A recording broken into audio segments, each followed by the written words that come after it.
So thank you guys so much for joining in for this discussion about positivity and empowerment. I wanted to show this was the little doll my daughter made. I have a better screenshot here. Wow, wow, the in-person. Oh yeah, that's amazing. Even better than the Love photo. it. Um, Thank you guys both for joining me for this talk. And Walter, thanks for keeping me on my ass, like thanks for keeping this thanks for keeping me going. I Oh, what's appreciate it. happening with your camera now there? We're getting you covered. Your face is Oh, covered up. There we go. so- One thing after another today. One battle after another. That's all right. All the people are here. Thank you, all you wonderful people. Hi, Bob. I see you, Kathy. All these wonderful people. very nice. All right. So, um, I'm just going to start us off a little bit as we're waiting for more people to join and just talk a little bit um, about Margaret, our guest for today. So basically, I saw Margaret through live streams, I believe, and that's how I was introduced to her. And then you actually reached out to me, Margaret. Actually, no, that's right. You did actually reach out to me. You were very proactive. You reached out to me, you reached out to Walter, and you were like, listen, I want to be a part of what you guys are doing. I like what you're doing. And she wanted to communicate. And here we are. We made it happen months later because she is so booked doing her empowerment and positivity live streams and posts. And I've just been loving the messages that you've been putting out there. I find it to be rare for someone to be promoting positivity and empowerment at this time. I think that a lot of what we see is kind of doom and gloom. And when Walter was asking me, Margaret, about what I wanted to talk about during this live stream, of course, a lot of the news cycle stuff came up, like Venezuela or, like all the whatever political machinations that we're dealing with right now. But I was like, you know what? I really think that Margaret has spent so much time and care focusing on positivity and empowerment that I really want to focus on how you maintain that positivity and empowerment and that kind of through line of thought while all this chaos is happening all around us. You've been very consistent and it's something that I really admire. So if you could just speak on that, I would love that. Well, I can tell you this. I have been through so much in my life, okay? And the only way I got through it is through my faith and through being positive. If I didn't have that, I wouldn't be alive today. So, this year has been a polarizing year for many of us. As we know, 637,000 Black women have lost their jobs due to these DEI cuts. Okay. I also lost my job because they are automating and instituting these systems to eliminate more jobs. So how are we supposed to survive all of these cuts that these things are making? You're destroying families. You're destroying communities. So what can I do to be the bridge to help people to get through all of these difficult times? Okay? Positivity, uplift people's spirits, uplift people's souls, and letting them know that there is still hope beyond all of these challenges and adversities. Mm, well said, well said. And that word hope there really resonates because I was recently told by a mentor of mine, a longtime mentor of mine, that I was organizing around hopelessness, which I don't think at all that I'm doing. uh, but um, but yeah, I was definitely told that, and I want to be cognizant of people's perceptions of that, because if that's what someone from the outside looking in, someone who's supported my work and whatnot, thinks that I'm doing, then that means that I'm doing it wrong. You know what I mean? So that means I need to make some changes, and part of it is starting right here in the new year with talking with you about positivity. And Walter, what are your reflections about my kind of reflections on positivity and empowerment Yeah. and whatnot in this white supremacist environment that we find ourselves in? Yeah. And first of all, Margaret, oh, thank you so much for being here. And I didn't realize how much I needed this talk. I was just like, as I was chatting with Will, I'm like, I suppose we should talk about Venezuela, and Will's just like, we need to be positive. I'm like, oh, thank you. It's just like, thank you for giving me permission to just be positive. And actually, I have independently, I've made a little bit of a switch. I started another newsletter called Rise Together, and I just want to in the morning. I just want to just spend a few minutes and do like a little podcast talking about my family for myself. Just so it's like, and even then, I'll do this podcast. I'll start talking about it, and I'll start getting down. I'm like, no, no, no, this is the positive one. Got to switch back. Think of the positive things. And Will, you're just realistic. It's not negative. And I've been thinking about it because there's a lot of times I was reflecting a lot on what you said in our year-end review, where that power of just having people listen to you. And I felt that too, where, I've said things like, all these wonderful educated people. I mean, people with PhDs. It's always amazing. Stephanie's here, and Bob Dan is so accomplished. And it's such a privilege to me that they tune in and listen to me. And I'm very much used to people never listening to me too, where I frame everything as like a joke. It's a lot of being a comedian is just because, well, nobody's listening anyway. I'll make it a punchline and maybe they'll hear that. Maybe something will get in. And in talking with Will, I recognize, because you used to have a face that I haven't seen as much lately, but you did have a thing where if I wasn't hearing what you were saying, you'd kind of give me this little frustrated, like little shake of the head. And it wasn't because I was deliberately not listening. It was like I was trying to understand. I wasn't getting it. So there is that kind of overlap there where it's like, and it would take me sometimes weeks. And I haven't seen you do that. I hadn't thought about that because I haven't seen you do that with me in months now. And it's something I deliberately noticed is like, he's frustrated because I'm not hearing him. So I would go and think about it. And so, but yeah, there is a negative aspect here. And I've had a lot of people comment on my talks where they're just like, gosh, somehow I feel empowered, even though everything you were talking about was so depressing. And I think, yeah, if we come to the heart of the matter and we build our knowledge about things, it's only by seeing the truth and seeing how bad things really are that we're then empowered to make these changes. But yeah, like as Margaret says, we have to focus on positivity, and it's a big job, but we're all in it together. We're all working together. Nobody else is cleaning up this mess. Let's just do it. Have fun doing it. Support ourselves. And I think thank you for all these thoughts. For all the hearts. Please hit those hearts so people get to know Margaret. And thank you guys so much for the hearts. Yeah, Margaret has been amazing. And, like sometimes when I'm feeling, overwhelmed, or when I'm feeling like, alone a little bit, because these feelings of loneliness, of grief, of anger, sometimes, they're human emotions that are going to arise in a situation when you're in a toxic environment, and sometimes just scrolling through and seeing one of Margaret's messages. Yeah. I mean, it just really transformed my whole mindset and my whole kind of being in that moment that I read. And so, it's very important for us to remember that our mindset is very important during these times. Um, and I just really appreciate, Margaret, what you've done in order to help promote a positive mindset. I truly do believe that the work that you're doing is not something that many people could do. And so I just really, really want to give you your flowers for that. And why don't you tell us a little bit about what kind of your thoughts for the future of your work is, and where you see yourself going in 2026? Well, I just want to tell you, I struggle a lot with depression. Being here in Alaska, it could be 9 a.m. and I'm thinking it's 9 a.m. It's 9 p.m. And so, what can I do to uplift myself and lift others in the process? Some days I put more notes out than I do other days. So when I'm feeling blue, I'm going to put something positive out because I figure somebody else is feeling blue too. So we uplift each other, right? And, I'm working on some additional coaching certifications because I like building people up and helping people to see what their strengths is and how they can utilize them to reach their desired outcome. And by doing that, they can uplift others in the process. Yeah. Okay. And all the knowledge and skills that I have, what good is it if I can't pass it along to someone else to uplift someone else? And that's how I learn as well. Okay. Because we all have learned all these things, but if we don't utilize it, then it's useless.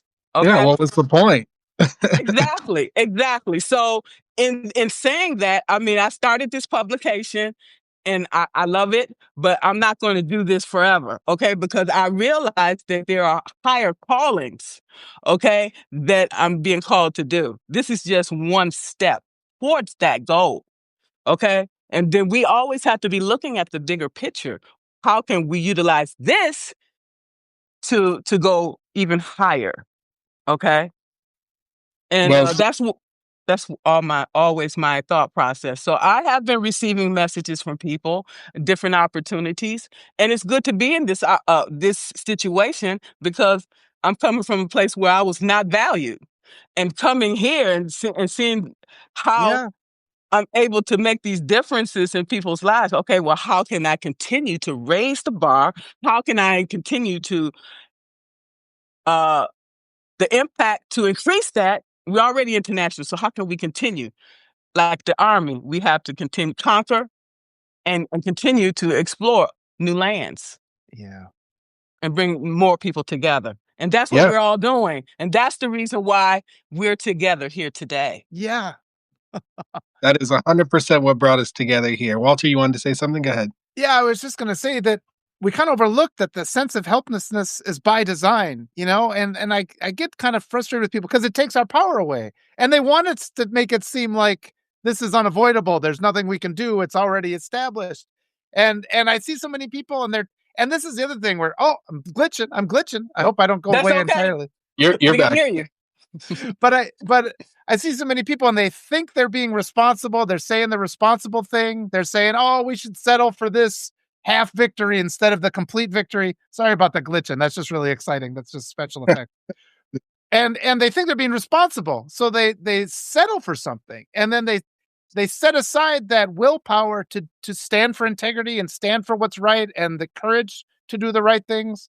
And yeah, the other thing is we don't have to look at the big things. We look at the little things. It's the everyday little victories, saying a nice word to somebody, correcting somebody if they say something that's inappropriate or racist or just unkind. All those little things are what add up. And they give us the power and they give us the encouragement to keep going on. Yeah, this is just awesome. I couldn't plan these special effects if I didn't do it. I Love gotta it. please subscribe so I can buy a new camera. Y'all, we need to get Walter a new camera. Right? He's been writing this thing for years. Hasn't been working right the whole time. Come on now. I am Okay. too lazy. Go ahead and talk. I could jiggle it, I guess. But yeah, so thank you guys both for your comments about that. You know, I think that part of the reason I get the feedback about hopelessness that I get and people see me sometimes as being pessimistic or negative, I think the reason for that is because of the context that I've chosen to deal with, which is race. And I unfortunately within the context of race, with so many millions of people being largely ignorant, I would say, of the subject matter itself, and not through generally any fault of their own, like, I mean, this is an environment that was created to make sure that people are inundated with misinformation, with disinformation, with narratives that have been pumped through our lands, through our education system, through our legal system, through our economic system, through our medical system, through all of our systems for generations now, with the foundation of extreme dehumanization. And that is what I'm fighting against. And, I think that um, that is a very scary thing for a lot of people. Just the idea that, first of all, that it exists at all, right? This generations long evil that I'm fighting, that it exists at all is scary to people. The depths of the evil that I'm fighting is scary to people. So then me just talking about it, right, and communicating about it then feels like I'm dragging people to hell, if you will, and I can understand why people feel that way. And I've thought of so many different ways to deal with that. And ultimately, I think that the best way that I can deal with it is to just try to get people to understand that I'm no different from them. I'm not doing this work because I somehow think that I'm some kind of savior or that I'm some kind of messiah or that I'm some kind of person who's like a genius who somehow can lord myself over others. I was indoctrinated into white supremacy just like everybody else, okay? Because I live in this country and because that's what this country does. And I don't have any guilt for that because I know that wasn't my fault, okay? How do I not have guilt and how do I know it wasn't my fault? It's because I intentionally and purposefully took it upon myself to educate myself about this subject matter once I realized my own ignorance. So there was a moment of realization, a light bulb moment, if you will, many of which I've created for my students throughout the decades that I taught in K through 12 schools and in community college. And and I had one for myself, right? Where I realized, hey, I've been indoctrinated into this system. I was believing things about race that were not true. And I don't even know how many things I've believed that were not true, right? So I took it upon myself to self reflect, to investigate that question, to learn about the history of race and racism, and then to come up with a way to combat it. And ultimately, what I decided the best way to do that with at this point in time, and it may be anticlimactic for many of you, but is to have conversations. Is to have conversations. You know, I see a lot of people lecturing. I see a lot of people preaching. Mm. I don't want to lecture. I don't want to preach. I want to talk to people, human to human level, laterally. All right. You know, I want people to join me on stage and sit down across from me and have a conversation. Strangers. Okay. And this is the work I've been doing these last, purposely and intentionally these last 5 years. I'm going to continue it and expand it as far as I can possibly go. And I hope that creating those human connections, throughout wherever I travel, wherever I go, will, spark a curiosity in people that maybe my journey can inspire people to self-reflect themselves, right? To learn themselves, to investigate and educate themselves. And it can also join people who already have done deconditioning work in the area of white supremacy to organize ourselves across state lines, across international boundaries and oceans. So that is what I'm looking for. That's what I'm trying to do. And I'm here with like you said, Margaret, I'm here with you guys because you guys are doing very similar kind of organizing work, bringing people together, empowering people, and ultimately, I just want to say thank you both for the work that you're doing, and you guys inspire me, and hope that my work can inspire you as well. We are here together. And how can we come together and create even a bigger,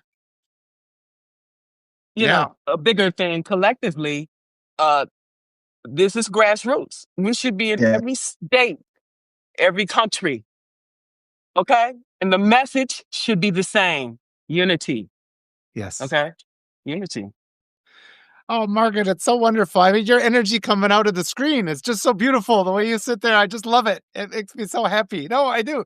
And and it's like yesterday I had a talk with Nick, and honestly, I'm feeling grateful today because I'm feeling less foggy. Because I told everybody I went out to ski to clear my head and I crashed and I hit my head. And I was feeling foggy yesterday and I was having this talk and I noticed Will in the chat. And it was right when we were talking about these same sort of things. And it occurred to me how effective Nick has gotten in talking about these things too. He knows the language really well. And so it's really exciting. And I know Will has said that to me, like seeing me talk about it in other places and how quickly this spreads, because people know and just it's only had this power because we don't talk about it. A story that came to mind, just these assumptions that people have. And when I first brought my wife from Peru to the United States, we met with one of my aunts, and my aunt was asking these questions. She's just like, are there cars in your village? And my wife was like, she's like, what?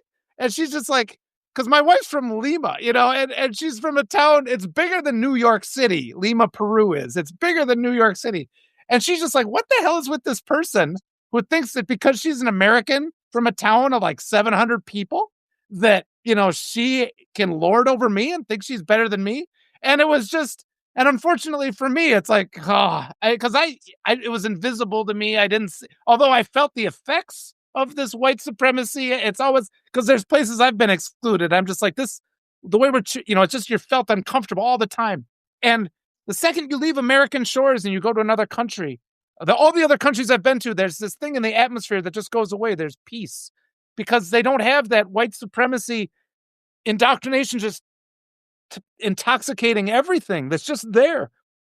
And and just like Will, I'm essentially my basic sense. I'm a compassionate person. I have empathy, and or just when you're forced to treat people in a way or have these negative assumptions about things, and I'll see them all the time in comments where people are like, "Oh, well, racism has always been here." When people have always exploited other, and people, these are all the justifications people make to justify not facing the inherent cruelty of our ideology and these lies that we've been told. And that's why somebody meets my wife for the first time and assumes that because she's from South America, she's from a village that doesn't have cars or shoes. And I'm just like, why was that the thing that came into your head? And it's like, South America is such a beautiful place to go and visit, and a lot of people have never even considered it. They think, oh, we're going to go to Europe. We're going to go to France. Go to Machu Picchu. It's one of the most beautiful places in the world. And it's close. It's an inexpensive trip to go down there. They're in the same time zone as we are here. They're in Central Time.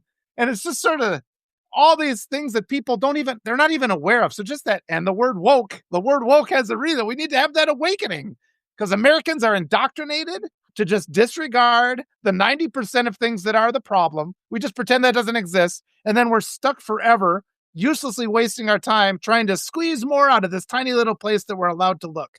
Well, let's open the door, pull back the curtain, address the real issues for a change. And that's empowering, even though they're hard problems.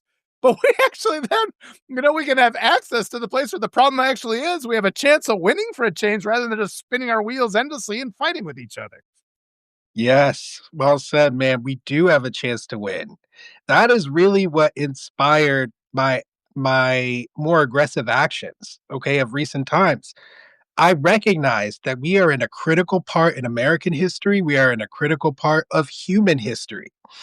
And I feel like I have to give my as much of my life force as possible, whatever I got left in me, to try to make sure that we turn onto the right path because we're on the wrong path right now, y'all. We're on the wrong path for sure. Okay. So I'm trying to turn this ship around. I know there are so many others of you out there who believe the same thing and want to create a better world, one that's not suffocating with this toxicity that we're experiencing that has its foundations in white supremacy. So, y'all, if you're feeling that, you're not alone. And exactly like Margaret said, this is grassroots. It starts here with these conversations that we're having with just, a mere 93 of us, right? But the conversation grows and expands based on our actions, based on our mindset, based on our ability to gather our physical and mental energies towards these goals. Okay. And that brings me back along to empowerment because one thing that you mentioned, Walter, and that's really empowering for me is to watch you and to watch Nick talk about white supremacy openly, unabashedly, with your audiences. Sorry, my internet seems to be messing up, It's but good. We hear you. openly, unabashedly with your audiences, unashamed, directly, not skirting the problem, and with a level of understanding that is deep but accessible. And when I see that happening and know that I played some role, Oh, because Walter, you've told me that in the past that I played a role in helping you get there. And I know that Nick was a guest on my show, The Contraband Wagon. We talked about his evolution of race consciousness and we walked through his life and I got to share some of my stories too. And now I see you guys yesterday on the live stream talking with each other about white supremacy in depth. I mean, it's just so inspiring and it just honestly, it shows me that the work I'm doing is enough. Of course I want to expand, of course I want to get bigger, of course I want to get more organized, and of course I want to enroll more people into the work that I'm doing. And I also want people to find community in the work that I'm doing too, not just to learn from me. I want to create community. outside of these systems that have already been corrupted, So I've got big, lofty goals, and when I see you guys doing the work you're doing is so inspiring, not just because, I see you guys as individual growth and the way that you're putting out messages getting better and better and better and more impactful, but it's also just like, it really just, I don't know. I don't know how to describe any further exactly like how I feel a greater sense of purpose even when I'm experiencing you guys's uh, live streams and messages, it's priceless, and it's necessary for us to win. Margaret, take it away. I'm glad you mentioned that because I'm sitting here every day as I this is my going into I just finished the year anniversary here on Substack, and I'm trying to figure out, okay, this community, what can I do? How can I serve in a better way that's going to uh, help each individual to get to where they want to go? And I haven't figured it out yet, but until I do, I'm going to continue the path with helping as many people as I can. Okay. Those that like-minded individuals. Okay. If they're not like-minded individuals, then they're not ready. They have to sit over there and wait until they're ready, and then they can join us. Okay. That's where I'm at today. So I'm always thinking how I can improve. Okay. And the things that I can do, because I've learned so much coming from the government contracting that I had no clue what I'm doing here. So what I've learned this year, incorporating new things to even improve upon what I'm doing. And that's what we have to do every day. Sometimes we just have to throw things against the wall and see if it works or not. I don't know. I never did it before. If it works, fine. Do it, continue. If not, then we have to sometimes divert and change course. We have to remain flexible and adaptable and do just that. Right? That's so important. I've been thinking about that a lot lately for myself. Walter, what about you? I'm just, I think it's so important. These kind of conversations, we get that perspective from different angles. And that's one of the great things I've learned from you, Will. And it's just because you view white supremacy as something. And then there's times it's like, well, I can't assume what they're thinking. And I'm like, well, I kind of got indoctrinated with it, but from a different kind of perspective. And I can make those assumptions and what the expectations are. And it's so difficult still. We've made so much. It's so good because I feel so much more fluent. And I'm always afraid to, have that unconscious bias come out and destroy all of our progress, and you've been really kind, where you're like, whoa, whoa, whoa, it's like, that was what you said there was wrong. And then I'll fix it. Because it's so often the case that divide exists. And I understand that, the members of the Black community would not be trusting of me necessarily. They'll look at my profile and be like, well, that guy's probably, that he's probably not sincere. And so it's really important to learn. And especially I love platforming, Black women like Margaret, and just more of an audience, more of that perspective. I've learned so much from my wife, in all these years, her perspective being here, and she still has to tell me about it. But what really concerns me, yes, that divide that's there, because we should be allies, and it just so quickly we can be pushed apart. And social media pushes us apart. We block people that should be our allies because we react too quickly. We got to, as Loretta Ross says, we have to look for those teachable moments. We have to call people in rather than push them out. And as Margaret says too, there are some that have to sit in the corner. That's there's the ones that blatantly come into the room and say, if they say my kids are subhuman, they're out. That's done. I'm not listening to that viewpoint.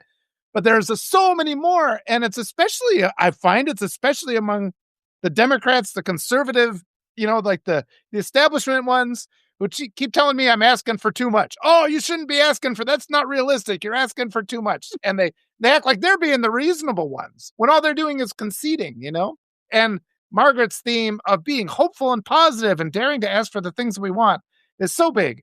But in 2026, I want to continue to see us, because I think Nick now is also more capable of reaching out to members of the Black community and have them not instantly reject him as he builds up his authenticity or people recognize he's sincere. And I'm going to continue to do that.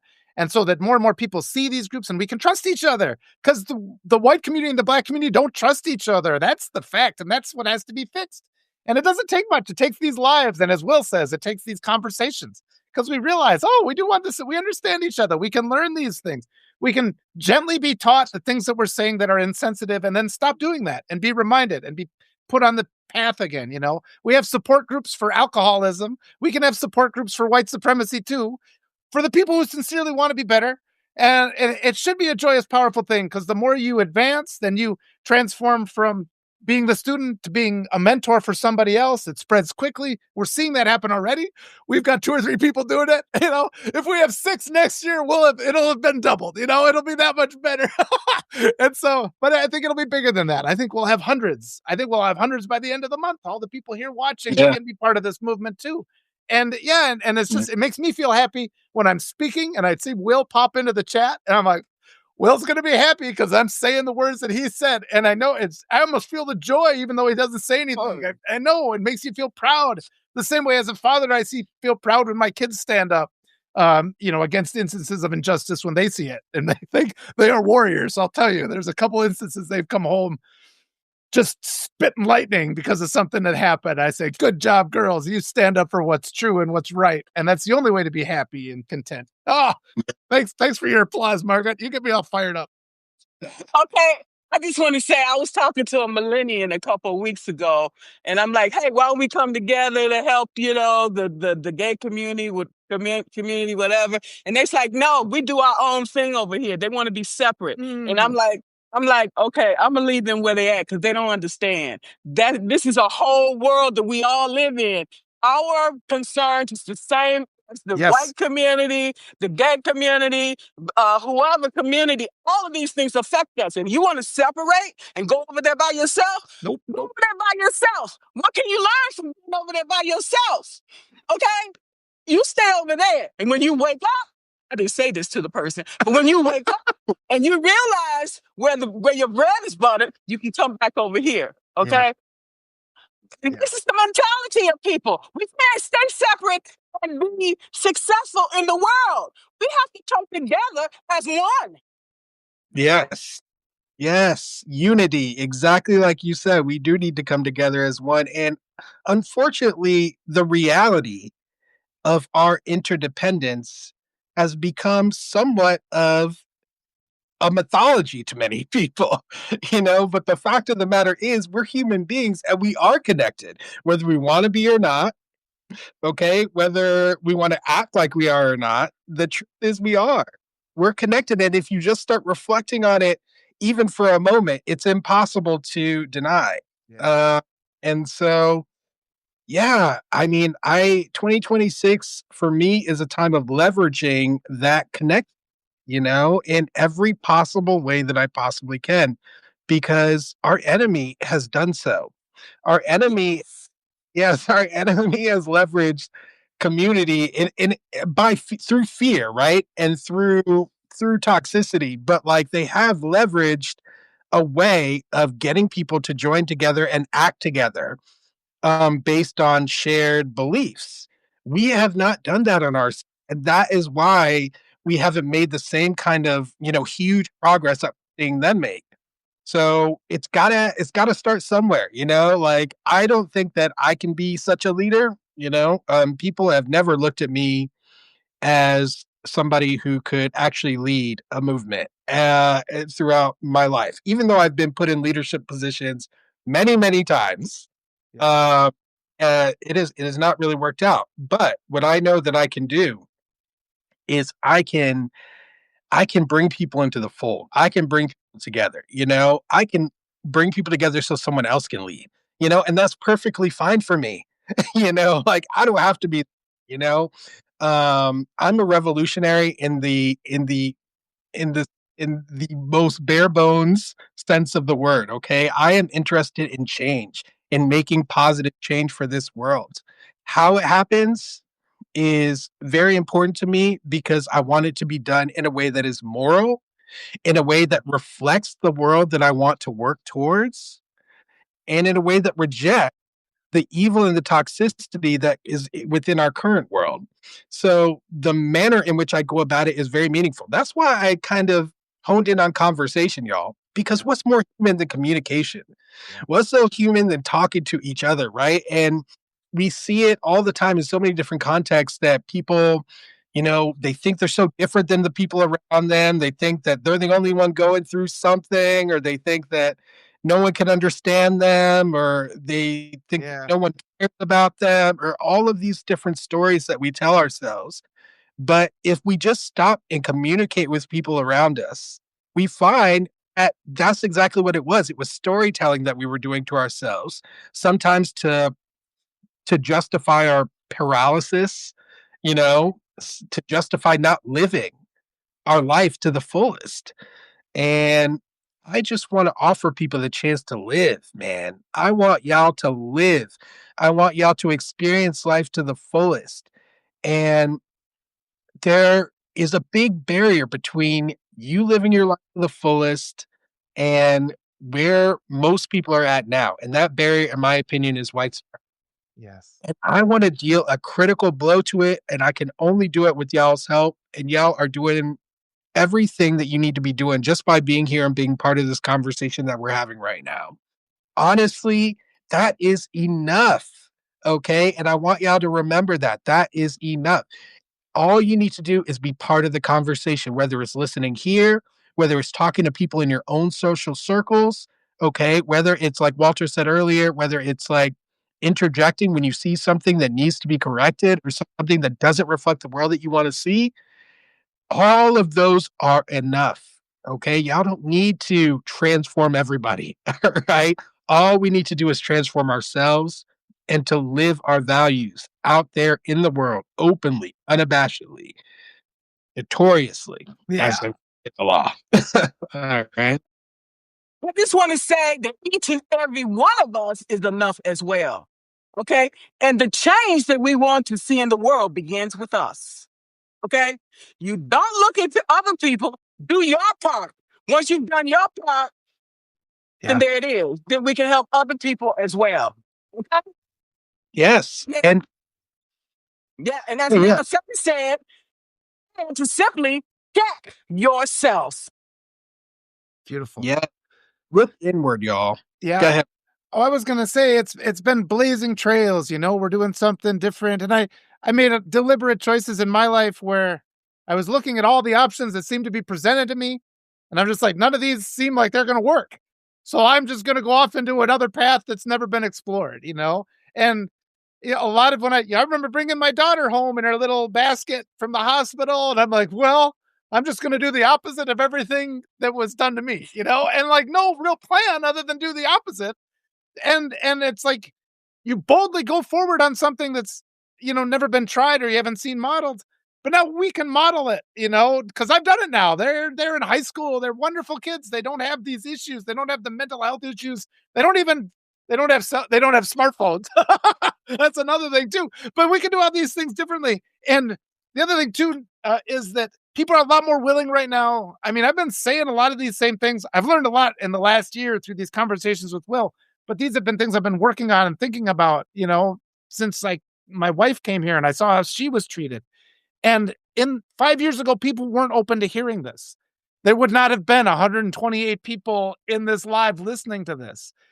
What's happened is white supremacy can only live if it's ignored, if it's in that blind spot. It's like the transgressions of the father that we're just not allowed to talk about. They're only allowed to survive if we don't direct our attention to them. If we don't have the disclosure or the exploration, whatever the legal term is, you're like, this and this and this happened. What do you got to say for yourself? Then it collapses. And they have overstepped. The white supremacists have overstepped. And I've been telling everybody, we got to stop calling them fascists. Like that's an external thing. Like this came from somewhere else. This isn't an aberration. This is the system. This is not the system acting or breaking down. This is how it was designed to act. The gatekeepers allow the evil people through and they block the compassionate ones. That's the system that exists. And so when they say, oh, we're not fascists, they're actually speaking the truth. They're the Confederacy. They're the KKK.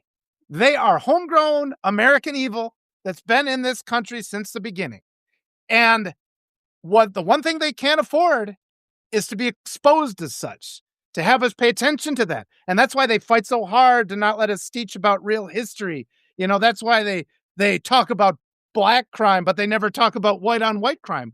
I just wrote a semi-satirical article where I'm apologizing on behalf of all white people in answer to JD Vance's comment. Like, we shouldn't, like, oh, I actually think we should apologize. How about that? I'm sorry because of all the evil that white people have done. I think we need to be held accountable for that. I think we need to start dedicating our lives to fixing all that evil. Even if I wasn't necessarily the one doing it, the problem's here. It's my job to fix it. I don't care where the problem came from. And so these are the kind of comments, but it's all because of them. It doesn't end with the guy in the Oval Office. He's a symptom of the underlying disease. The underlying disease is white supremacy. And if we just start talking, because people are reluctant to talk about it, people are conditioned not to talk about it. They're conditioned to disregard it and look at all these other problems instead. Well, what about this? What about that? And even good people. And so that's really where we need to appeal first, is the good people that have this inclination to say, well, racism's always been there and people have always treated each other bad and people are going to do what they want to do for profit. All of that is the arguments of white supremacy to enable white supremacy. When people say you're speaking in generalizations, these deflections, these thought-terminating cliches, we're all indoctrinated and groomed to just regurgitate. Examine them. Stop them. See the truth. Try something else. Because what we've done up till now, it hasn't worked. It hasn't worked, has it? So let's do something different. Well said. Well said. And it's a time for all of us to reflect on what our values are.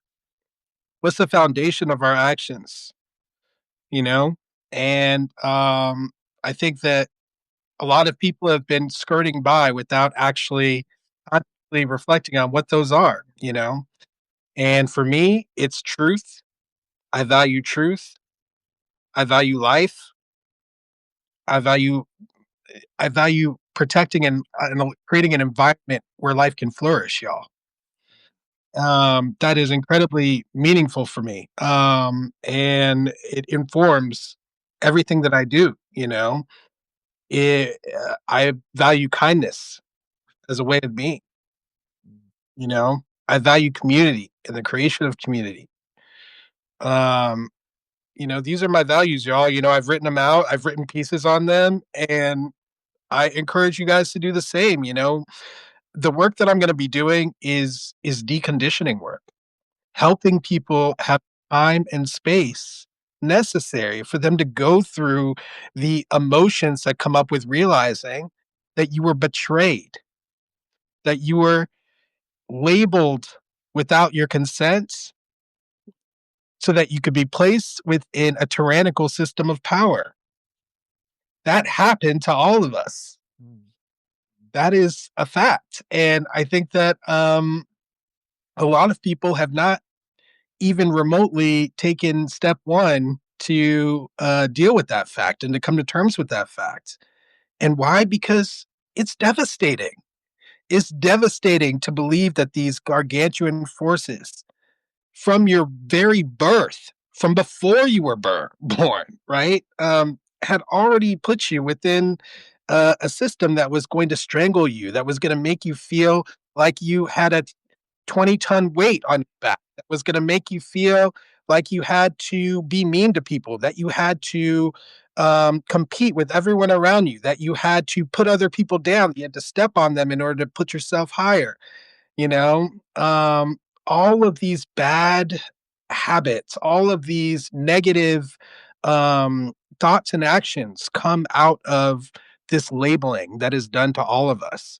And the only way that we can get out of it, guys, the only way that we can get out of it is acknowledge it and accept that we can fight against it and that we have the power to fight against it and that our lives can actually be more positive and empowered if we do. It takes it takes most people a long time to get there. Why? Because that level of betrayal, it comes with a lot of grief. It just comes with a lot of grief. You have to give yourself a chance and space to grieve. And where does that chance and space exist right now? Almost nowhere. Almost nowhere. Can you go to church and get it? Not most people. Not most people. In fact, many pastors and preachers are preaching white supremacy from the pulpit. Mm-hmm. So no, you're not going to get it a lot in churches. Are you going to get it at home? A lot of people are not going to get it at home because the people who would give it to them, their parents, their uncles, their aunts, a lot of them have also been indoctrinated and haven't been deconditioned. So therefore, you're just going to get whatever they got, you know? And what about at school? Are you going to get it there? Well, you're going to get it there because teachers are afraid. Why? Because states have passed laws to make sure that we only teach about race in a very narrow, limited way, a way that's never going to give you the time and space to deal with the betrayal you've experienced. In fact, it may not even give you a chance to even learn about that betrayal. So you're not getting it there. Where are you getting it? And that's what I realized, guys, is that there was really no place for people to get what they need in order to actually change this problem with this, which is a problem that we individually and collectively have power over. We need to reclaim that power that we have, okay, that we've given away without even our knowledge. And that is the work I'm doing, is to help people reclaim that. And it starts very simply with the conversation and reflection, guided reflection, so people can think about how white supremacy has impacted their life, how it has impacted their life, where they can grieve the negative consequences of that, and where they can begin to then, and only then can they begin to see a possibility for a better future. So it's a process, y'all. And I want y'all to be patient with each other and with yourselves, okay? Because no one's going to get it right on the first time.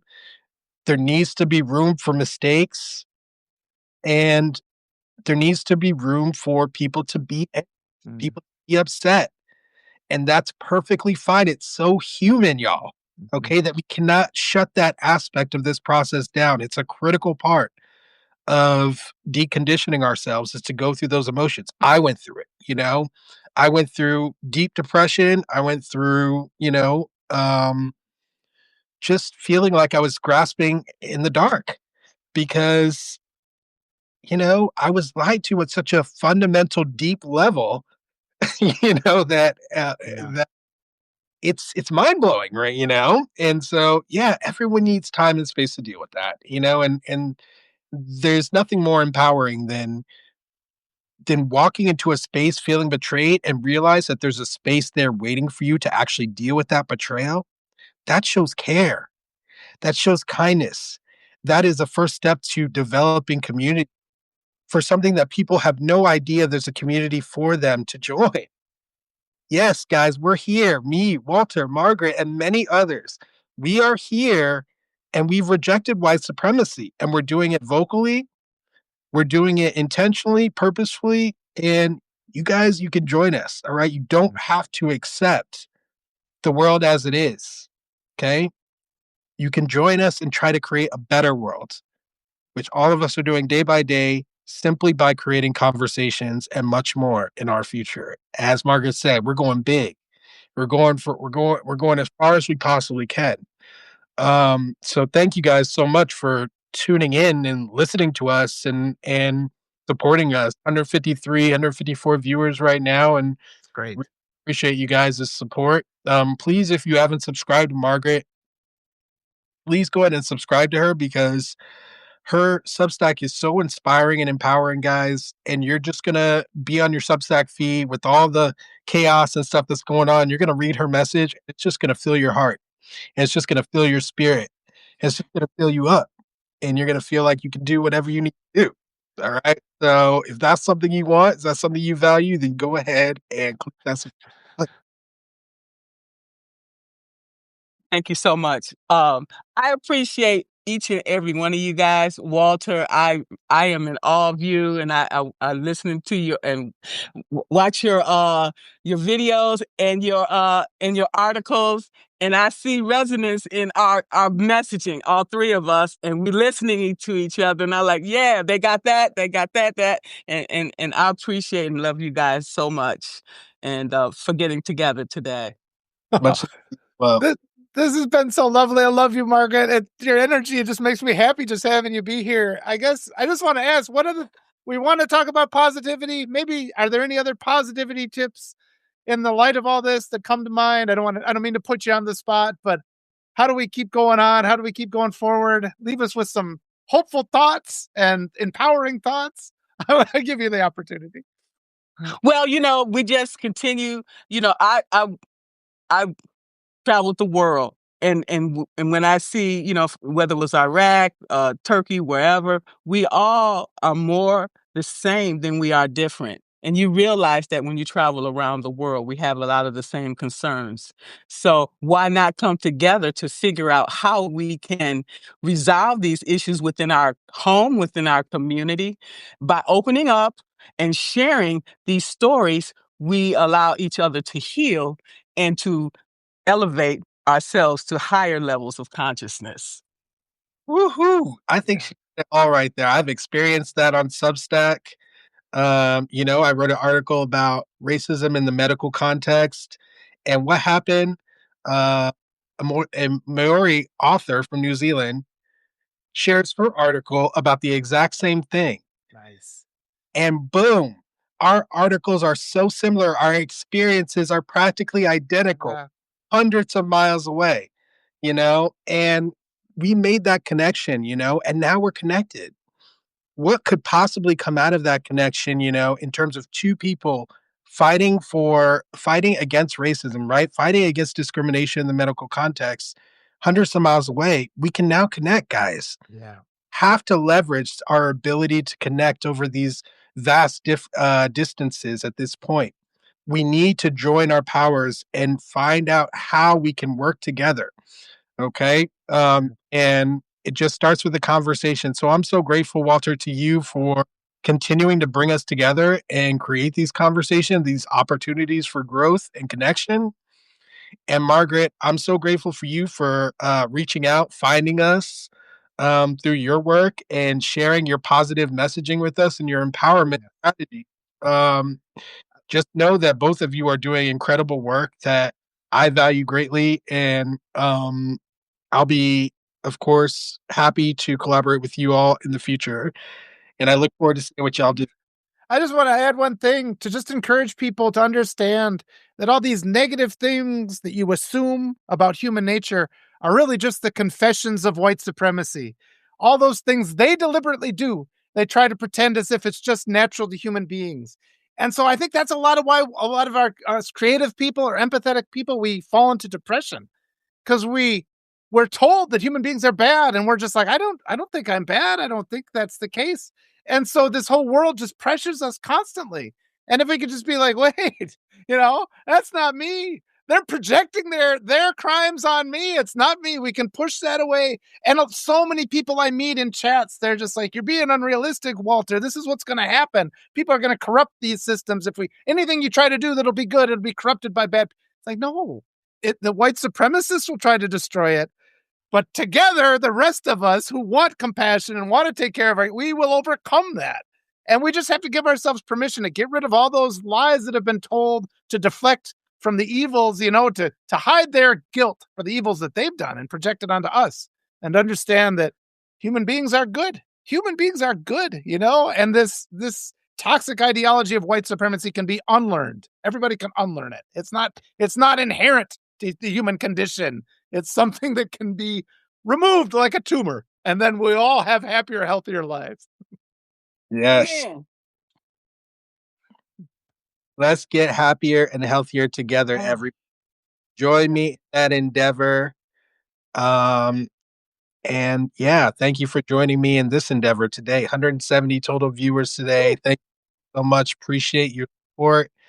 Make sure you subscribe to Margaret. Make sure you subscribe to Walter. Feel free to subscribe to me. This month, I already have several people lined up to speak to about their evolution of race consciousness. So if you're interested in watching some deconditioning, light deconditioning, all right, I'm not going as hard as I will in my future seminars on here because I'm trying to give people, like I said, the space and grace to deal with everything they're experiencing. But you will get a taste of like the work I'm going to be doing on a much larger scale in the future. So if you're interested in that, make sure that you follow me here. And Walter and Margaret, you guys enjoy the rest of your day here. Thank you so much for joining me for this live. Thank And you. Thank uh, you. yeah, I appreciate you guys more than words can express. So much love to you.